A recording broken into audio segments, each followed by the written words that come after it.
Good evening and welcome to TDM Talk Show. I'm your host, Kelsey Wilhelm. Our guest tonight is Professor Eilo Yu, a political scientist and associate professor with the University of Macau's Department of Government and Public Administration. The professor has published numerous books and papers on Macau in the context of one country, two systems and its political development as well as youth activism.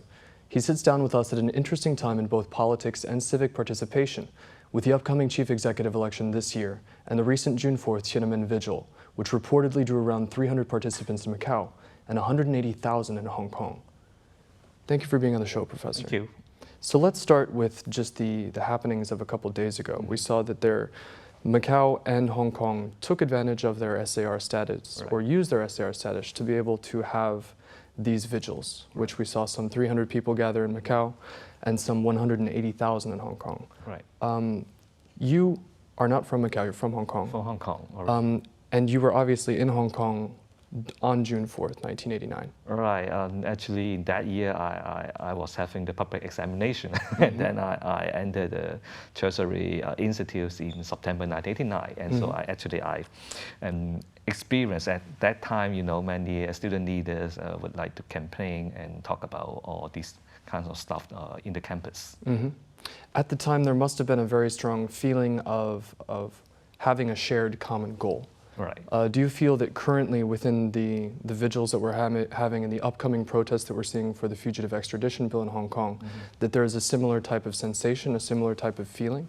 I think that is an interesting situation in Hong Kong at the moment that, because of, after the umbrella movement, and there is, I would say that the students' leaders have a different opinion with the mainstream pro-democracy fractions, in the political sectors. And so the questions right now that is whether the student leader would like to cooperate with the politicians, to do the campaign. But quite obvious in 1989, right, when talking about, all these kinds of campaign and movement, and the student leaders will try to cooperate, work together with the politicians, especially from the pro-democracy forces. But now it seems that, after the umbrella movement, and then there is a split between the student and the Democrats. And so I don't know whether this event can help them to, to mend their relationship after this movement. Now we're seeing that the public always within all of these events has had a very strong role to play. 180,000 people is nothing to sneeze at. Right. And they're predicting that the June 9th protest is probably going to see as many people as potentially the umbrella movement. Right. Has the public's role within these type of events increased, decreased, or stayed the same within the past 30 years? I think that is quite sensational in the case of Hong Kong. That depends on the issue. But of course, it's quite obvious in the case of Hong Kong, when the issue can, raise the concern of the Hong Kong people, just like the national education, as well as, the Article 23 of the basic law, and then this trigger their concern about the Hong Kong's political future, and then they will come out to express their opinion. And so even at this moment, when talking about the extradition law, and it seems that, yes, this law actually stir a lot of issues in the case of Hong Kong. And so if that is the case, I believe that the Hong Kong people will come out. But, in some moment, then you can see that not that many Hong Kong people attend the June 4th memorial service, right? In some years, not every year. But of course, of the extradition law issue, and then this year we have 180,000 people, attending the event, and so this is fluctuating in the case of Hong Kong, but for a moment, that is Hong Kong people, we would say that yes, they are quite active, but sometimes they will keep themselves a distant from politics. But that is when they need to do something, they will come out. Okay. Now, you mentioned in particular Article 23, that's something that has not been able to be passed in Hong Kong, in particular because of public backlash. And it's something that was passed in Macau with very little public backlash. Also, the vigil in Hong Kong, we have significantly larger numbers. One country, two systems applies to both of these. Right. But also, there's increasing talk, especially in Macau, that the basic law, which gives us our legal framework under one country, two systems, is only under the Constitution. Right. Has that talk always been around in Macau in the time that you've been here? I mean, you've been here for a significant amount of time. Right. Has that talk been more prevalent under the current leadership in the mainland? No, I would say that Macau people, they mainly focus on the local issue, especially talking about the government policy. Yeah. That is whether they can get benefit or whether their benefit will be hurt, yes. In the policy. But I have to say that, according to some Democrats in Macau, Anthony, they also say that in the past, people may not be that concerned about the public affairs, but after years, right, because after the handover, and then people seem to be more active or pay more attention to the public issue, and then to a certain extent, I would say that Macau people find that they actually find themselves to be empowered, to influence government policy. But in the past, the Antonium themselves, they would say that, people don't know how to participate and don't know their rights. But, and I would say that is different development status. That is, Hong Kong has, in 1970 and the 80s, and the British authority have already liberalized the regime, and so to encourage public participation in policy making. But in the case of Macau, I would say that just after the handover, or have to say that I would say that in the past 10 years, I would say that the government would like to have more consultations about public opinion in policy making, and so you can see that actually our place is left behind. But I would say that we are actually moving in this way. Now, we do see that, in particular, when there is public backlash towards proposed government policy, the government has backtracked increasingly more in recent years, and then they've come out with public consultations. Right. Are the results of those public consultations, in your view, as someone who does research, who carries out extensive research and understands the pool of responses and opinions that you need to be able to accurately reflect public view, are those public opinion gathering sessions efficient? Well, I think that is an interesting story in Macau in policy making. Just like what you say, when the public have a strong opposition, then the government back down, right? And I think this is not a good practice in public administration. And actually, some scholars would say that this kind of policy making style is a kind of political model. That is, the government propose something, no one oppose or resist, feel opposition, then go ahead. Yeah. If people mobilize, then you back down. And I think this is not good for social harmony as well as stability. Right? That is, every time the government and the public are now, have to compete on the issue. So I believe that the policy process actually is, you got to establish a kinds of platform for kinds of communications, and to find a way to deal with different interests. I give you one example that is very interesting to me. Actually, that is talking about the driver license recognitions between Macau and mainland. And I find it is quite interesting that it actually, the government in 2014, right, is talk about this issue, and actually I was one to help the government to do a report, a research project to understand this issue. And actually I would say that to myself, this policy may be bad, but of course at the same time, this policy generates some issue in the society. But this kind of issue may be really a kind of concern to the people, but the government did not respond to this concern. But they just want, you don't oppose, I just go ahead. If you have so many opposed, then I back down. And I think this is not the way we do it. We got to do it in a way that, okay, this policy is good, yes, but you have some problems. Please help us to deal with these kinds of problems before you go ahead. But the government said, no, I just do this. No, the other, I don't do that.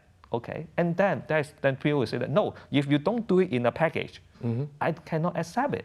right? And so that is the way the government got to change the policy making style. You are not just talking about yes or no, but when we propose something may be good, but it also generates some side effect, we say that, right? Yes. And generate some problem to the society. And then, do you have any remedies or any measure, okay, to alleviating these kinds of issue in the society? And I think that is the way we manage public policy. But sorry, the Macau government had not yet, okay, faced these kinds of issue. Mm-hmm. Speaking of one of the issues which was debated in the Legislative Assembly today in a plenary session, it was the civil defense legislation, which is in one way a response to public demand in regards to the aftermath of Typhoon Hato and responding in disaster situations, but in the other sense, it has gone to public consultation, and then there were other elements that were included, such as a specific line in Article 25, which the Macau Portuguese and English Press Association actually drew attention to, which regards to quote-unquote fake news, phrasing using biased, unfounded, and fake news, in the case of sudden incidents of a public nature. Now, one of the interesting things about that is that emergency situations of a public nature are set to be separately defined by additional regulation, which mean that they can be very broadly defined. Now, also Article 8, Line 4 says that external coordination, that we should coordinate with the civil protection policies of neighboring regions and mainland China. This, and the chief executive can take exceptional measures in the case of these emergency situations of a public nature, which are defined by additional regulation, which we don't yet have. And then the chief executive can limit transport or circulation of people, mandate forced evacuations, temporary seizures of goods, and closing of borders. We have an interesting scenario coming up at the end of this year in which we're having the 20th anniversary of the handover back to China. And we're going to be seeing foreign journalists coming into Macau to try and cover this nature. We're going to see ideally President Xi Jinping also being present for it. Do you think that there is room within this proposed legislation, or do you think that there is too much room, too much lack of definition within this proposed legislation for abuse of power? Yes, and I think that, in principle, such measure, I would say that every country or most countries will have these kinds of regulations in dealing with a natural disaster or any emergency. But the question there is, like what you say, we still have a concern about the abuse of power by the authorities. And so we actually talking about, do we have any mechanism to deal with this? But like what we are talking about, in the case of Macau, I find that is quite interesting that, we always follow the rules and regulations. When we read the rules and regulations, there is, the chief executive have all these power and authorities. But the question there is, when we study politics, we also saying that, when you use power, we always have a kind of convention. That is, in what situations or based on what principle we use these powers and authority. But I have to say that all these kinds of criteria would not be needs in the law, but then we need time to practice. But at the moment, Macau people have a concern that the government try to use most of its official power, to manage the situation, but disregarding the public concern or any ethical issue, or is this public acceptable? And so that generates a concern that it seems that the authorities grab so much power, and then we have a concern about the government may misuse these kinds of power and hurt the public interest. And so that generates a gap between the government and the people. And so I would say that if the government can give more explanation or give us some guideline or criteria, at what situations, there's a concern about that. At this situation, the government will take up these kinds of authority, to restrict people's activities, as well as the media. And so I believe that this kind of explanation is needed. And I believe that this explanation will be useful, when there is a dispute, and then the people put it in the court, and then this is how the people, okay, to alleviate their concern about this abuse of power by the government. But then the court is the only body that will be able to defend the people against the government, theoretically. Right. Yes. Okay. But if the people would like to put it in the court, okay, let the court to do it, okay, make the judgment.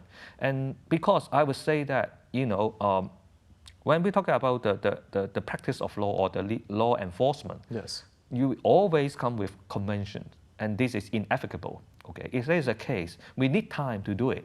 Okay, to build up a kinds of convention. If people in Macau would now say that we would like to have a kinds of convention, then that is good, because the law cannot, state all these kinds of situations that when the chief executive can do it. But we build up some convention, as well as in this event, the government actually have a kinds of principles and values that how I use this and why I use this, okay, for what, and build up these kinds of public values. And we actually, when we're talking about the ruling in Macau, we also lack of the concept of public values. That is how the people feel it, how the people value what kinds of issue.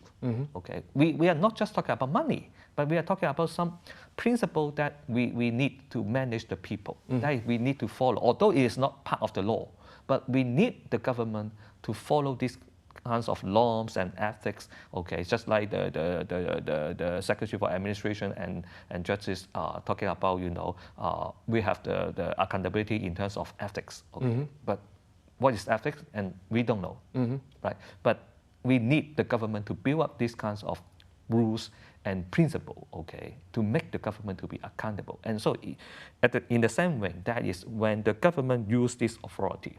Okay, you got to build up these kinds of norms, and that is responsible and responsive to the public concern. But also, you mentioned convention, but the convention is also applied within the lawmaking body itself. Right. So there's a type of consensus amongst the lawmakers, which all represent different factions, right. Obviously some to more of an extent than others. Right. Definitely the pro-democracy camp is much smaller than the business camp. Is it healthy to have that type of convention within the lawmaking body itself? Yes, I would say that convention is inevitable in politics, in administration, right? Because when we have the power, but how do we use the power and authority? I just when I talk to my student, okay, it's just like, illegal parking, okay, and then this generates some kinds of traffic jam on the road, and then what will you do if you were the police official? You just give them a ticket, or you just ask them to leave away and then to smooth the road, right? What is the priority? Yeah. And or you lock the car and you leave it there, and then you solve none of the problems. Right, and so that is, this is the discretion of the official, and then you need to know the priority. And so we need to set up this kind of priority in terms of just like convention, right? This situation, when we have a kind of conflict and the law did not talk about this, then the official have the discretion, okay, to use the power or not to use the power. And so the official got to tell the people, when I use this power, it's actually regarding to the public law. But what is the public law? Then when we make the legislation, we got to state clearly, right? Well, for example, we have more legacy pro-democracy lawmakers like Antonio Kwok-chung and Aukam Sun, who have a certain style. Within your research before, you've said that they're being the opposition but working from within the system. That seemed to be the most effective way for them, that they felt that they could create change. Right. We have a new style with lawmaker Sulso, for example, and he's also met opposition. Right. How would you say that he has either tried to engage the convention or tried to go against the convention, and how has that worked in particular with the person who is the current only candidate for chief executive, Ho Yat-seng? Well, interesting point that is, we got to ask Sulu, okay, what do you mean of the convention? When we actually 2 days ago he talked about, do we have convention in the legislature, right? And then he questioned about this. And so this is actually quite interesting to me that, when we are talking about convention, or if we have a convention, we got to make it clear that what it is and how we set it, in this way. And then that is very important, right? Because when I talk about convention, it's talking about the social norms. This norm that is corresponding to the public opinion or values. That is, the people will say that, okay, this management is acceptable, okay, because of certain kinds of values. And so, but you know, in the past, Macau people seldom talk about convention, or the government, even the government did not talk about convention. They just talk about we follow the rules and regulations, and whereas the law, we work under the law, okay. But as I said, law is just like law. How we enforce the law, or when we did not enforce any articles in the law, we still have certain kinds of discretion. But the government say that I just follow the law, and then we miss the part. Actually, you are inserting certain kinds of criteria when you use the law or enforce the law. And so when the legislature is saying that, you know, we have this convention, okay, to operate the meetings, then that is, you have to generate a consent, okay, in this way. For example, in the case of Hong Kong, when we're talking about the extradition law, right? And then when they would like to have the bill committee, right?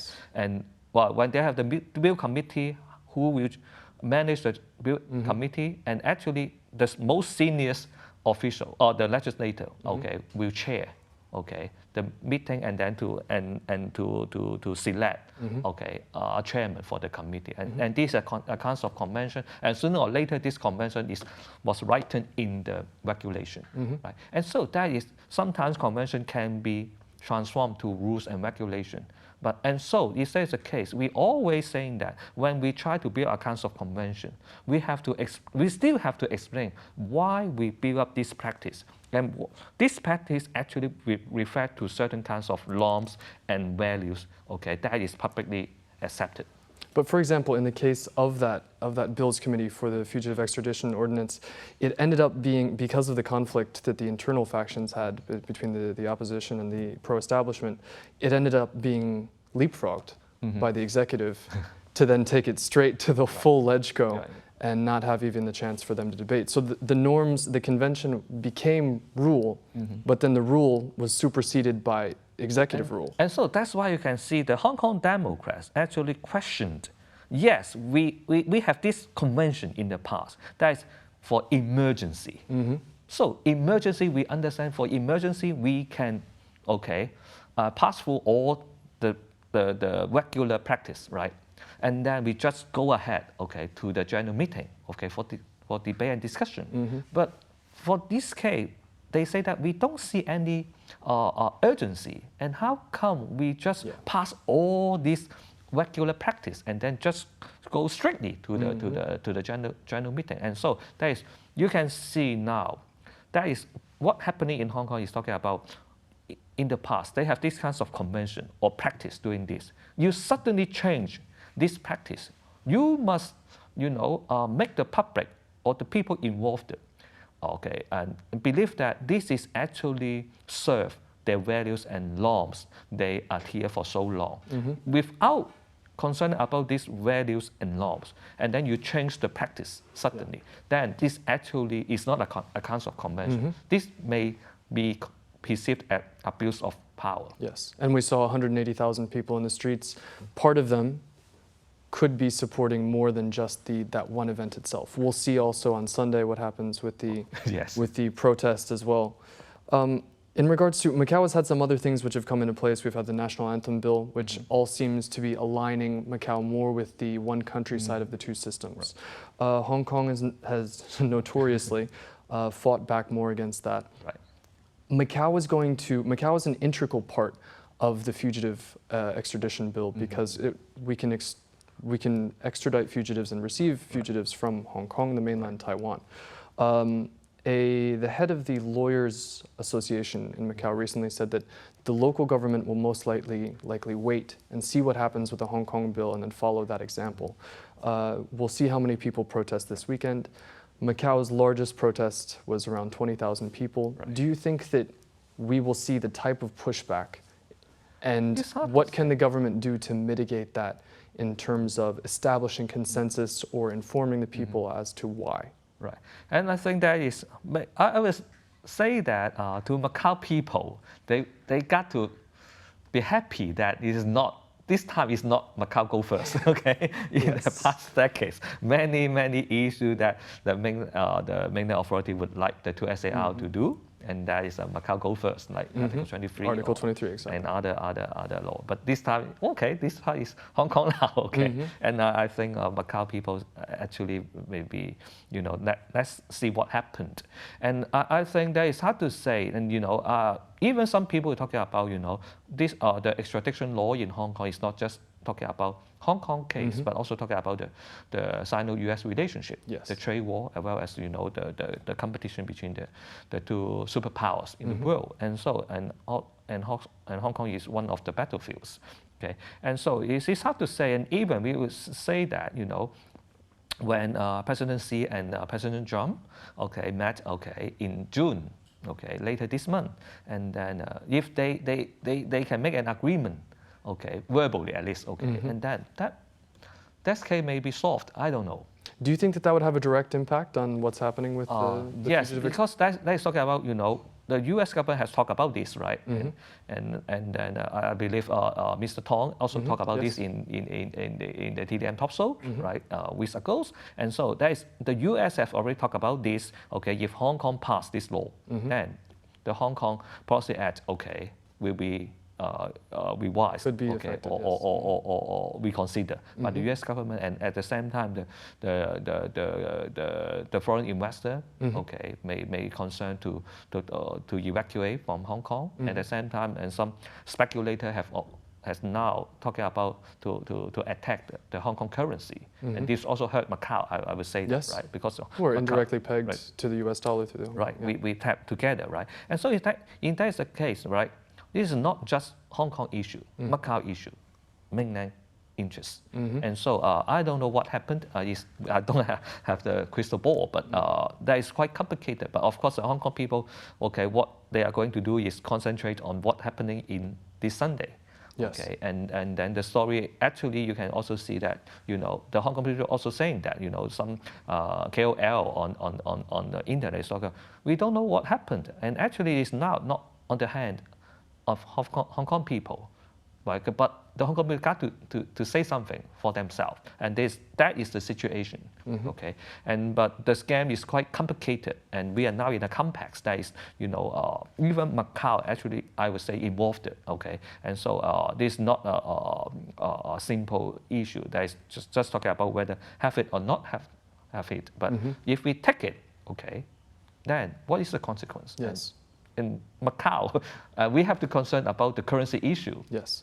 What about, I mean, the chief executive knows, the Secretary for Security in Hong Kong knows the challenges that are being raised, and they've tried to make statements to say, okay, this is a case-by-case basis. Carrie Lam, I think just on Wednesday or Tuesday, I believe, said something along the lines of, we will not just hand over, we will not extradite whatever Beijing wants, and that she, as chief executive, has final say. Has that assuaged anyone?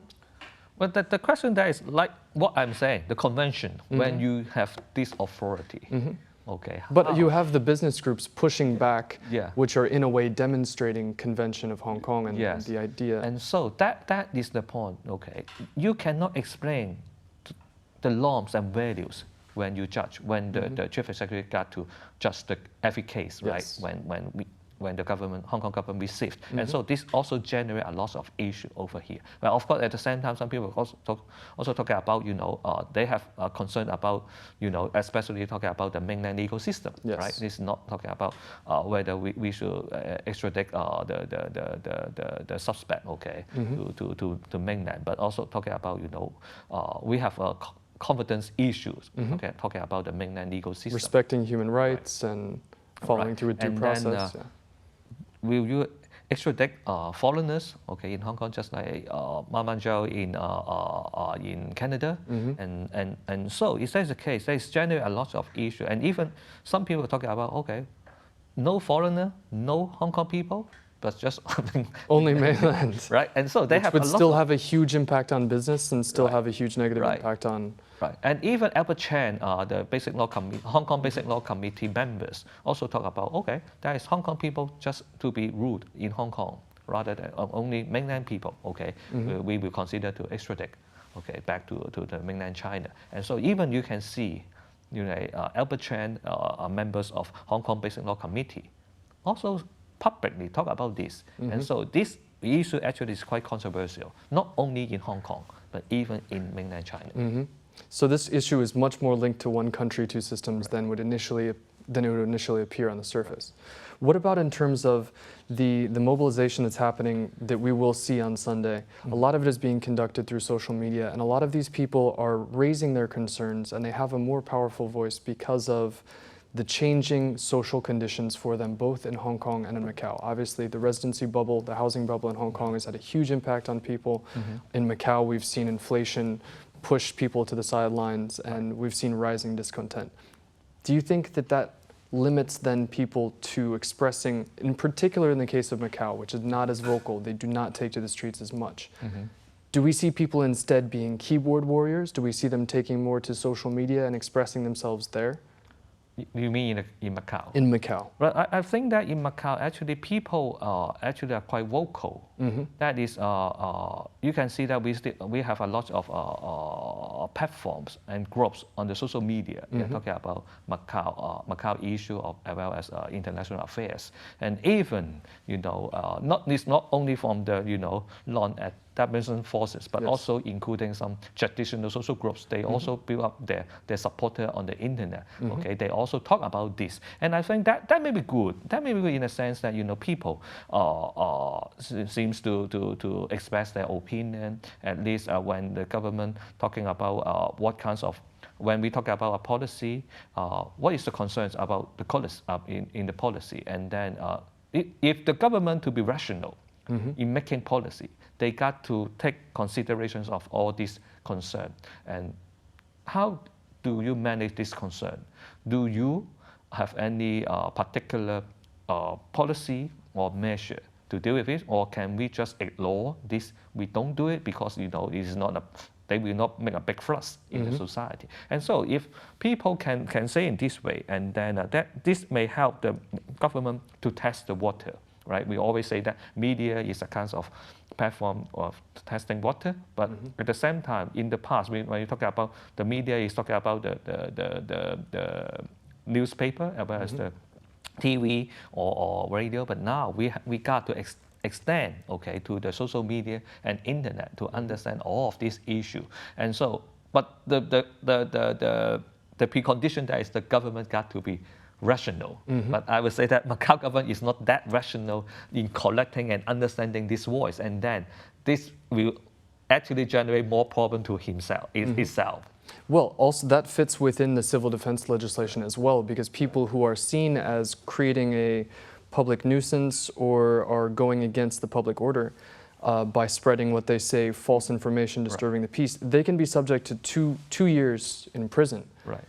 Or 3 years if it causes what is loosely defined as social panic. So this does have an implication not only for traditional media, but for anyone who feels confident enough to express themselves online. So that we need a convention, or actually we need the government to make it clear that it's only for the one who create this fake news.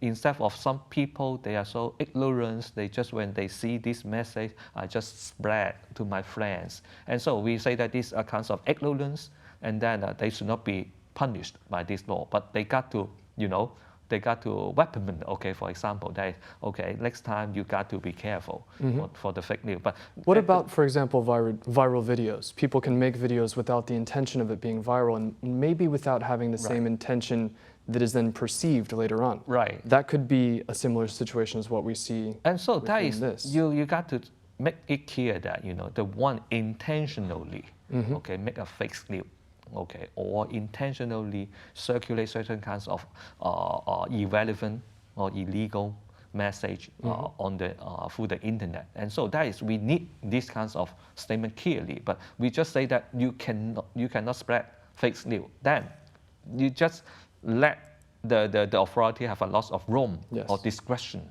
okay, to judge, and then this actually also make a burden to the official. I got to be accountable to the people, and how do I use my authority? I got to be accountable, right? In that sense, we need to set up certain kinds of norms, okay? How do you use it? And so that's why I would say that when the government explain the bill in the legislature, it got to tell some principle. How do I use these authorities? And that may help to, to ease some concern about, whether the authority will Overreach. right, or abuse. On June 4th, 1989, we saw something like 220,000 people take to the streets in response to what was happening in Tiananmen and across China also in regards to the student protests. That's significant. Even today, that would be around 1/3 of the population, but that was more than half of the population at the time. Right. If under all of the same circumstances, under all of the current circumstances that we have today, if we had an event like June 4th, do you think that the reaction would see as many people in Macau take to the streets? I think that will be happened, okay, if the similar situations of June 4 happening in mainland China, and I believe Macau people, they are patriotic, and they will show their concern. As you can see, actually, in 1989, okay, all or most elites, okay, they are pro-Beijing, right? And then they also talk about, Tiananmen incidents, right? And so I believe that, at that now the Macau peoples, they still have these kinds of emotion that is, we have a concern about the country. So I believe that, the people will mobilize themselves in this way. But of course, I don't see there will be a chance happening in mainland China in what I expect, okay? But I believe that Macau people are patriotic. They have a strong sense to the national. And so I believe that when they find that the national have some kinds of issue, and they will come out, they will talk about this. Okay. Well, thank you very much for sharing your insights and your time with us. We really appreciate it. Thank you very much. There's very much interesting happening not only this year, but going forward. And I look forward to, again, welcoming you on the show to share your views on that. Thank you, Al. Thank you very much for being on the show. You. That's all for this evening. Please join us again next week for more TDM Talk Show. Thank you. Good night.